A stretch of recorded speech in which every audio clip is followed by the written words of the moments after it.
Hi everyone, Evie here, the Greek goddess of great reading. Today I will be reviewing Mary Alice Munroe's The Summer Girls. As children, the three Muir granddaughters adored their summers on Sullivan's Island in South Carolina, visiting their grandmother at Seabreeze, the lovely old summer home the family has treasured for generations. But now the girls are grown and scattered across the country, and Mama senses the fraying family bonds will not survive when she is gone. Scheming to lure her summer girls home, she invites them to celebrate her 80th birthday in the Low Country. For years, Carson Muir has drifted, bound only by her ties to the ocean. Now penniless, Carson is the first to return to Seabreeze, wondering where things went wrong, until the sea brings a minor miracle. An astonishing dolphin who helps her rediscover her sisters and finally face haunting memories of her father. As the gentle rhythms of the island open her heart, Carson is ready at last to take her first steps toward her future. So this book is set in a really great place in South Carolina for the summertime, the beach. So I like to read books like this during the summer. It's just something I picked up at Walmart, and it doesn't really, look like a bestseller, but it was a pretty good book for just getting it at a discount price at a big store like Walmart. I really like the setting just because I don't really have a beach around here, and it just sort of takes you away to like the sandy beach, the cool water. There's surfing and kiteboarding in the book, so you really can feel that sort of summertime feeling like you're in Carolina. These characters are real people. It's not like we made them up. Mary Alice Munroe didn't make them up in her head. It feels like they could have been real people who you might have met who have these same problems. Like Mama, who's just an 80-year-old woman who wants her granddaughters all back home for the summer and wants them to reunite.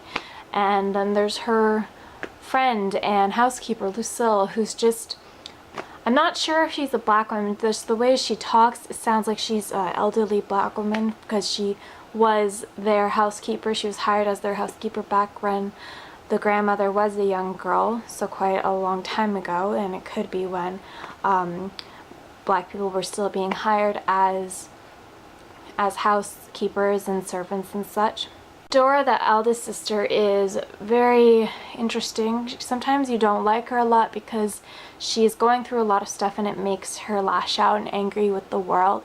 She has a son who has autism, and it's very hard for people, I would imagine. I don't know personally, but it would be very hard for a mother to have to deal with that with her only son all by herself, because she is going through a divorce at the beginning of the novel, and you really feel for her despite her being kind of a bitch sometimes. The youngest daughter, Harper, she is a city girl who works at a publishing company for her mother, but is kind of reined in by her mother and doesn't get a lot of freedom, a lot of creative, artistic freedom within the publishing company. And Harper doesn't really seem like the type of girl to go for that. So she, throughout the book, learns to let go of those sort of pressing down feelings that her mother gives her, and decides to have a free summer at the Low Country with her grandmother and her sisters. The last sister, Carson, who is the main focus of this book, she has some demons with her father, concerning her father and his alcoholism that ultimately led to his death, as well as her own mother's alcoholism, which also ultimately led to her death. And Carson is worried about herself throughout this novel and how it might affect her in the long run. These sisters all remind me of my own sisters, and I have 3 sisters. There were only 3 sisters in the novel. There are 4 of us, but it was kind of nice reading about it because I don't live very close to my sisters, and sometimes I miss them. And I know that when we're together, sometimes we can get in fights and disagreements like the Muir girls do in this novel, but at the end of the day, it doesn't matter if we're full sisters like me and my sisters or half sisters like the Muir sisters in the book. We love each other regardless, and that was very obvious throughout the novel, that the love and the bond between these 3 sisters and their grandmother was the strongest thing that tied them to this summer breeze home in Sullivan's Island. The dolphin was a great add to the story. At first I thought it was going to be kind of corny, like, oh, a dolphin saving the day. But it was like when you have an animal that sort of makes you realize things about yourself and helps you to come to terms with things and helps you to be a better person, like the dolphin did in The Summer Girls.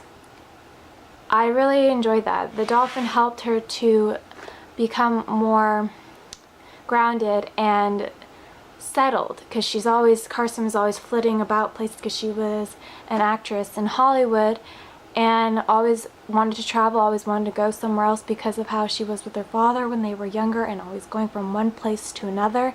But this dolphin helped her love the place that she really always did call home, the one place where she always felt safe with her grandmother and her sisters in the summer. This summer is going to be, I think, the summer of Mary Alice Munroe, because this is only the first book in the Low Country Summer trilogy, so these girls come back again. I will be reading probably the second novel in this series.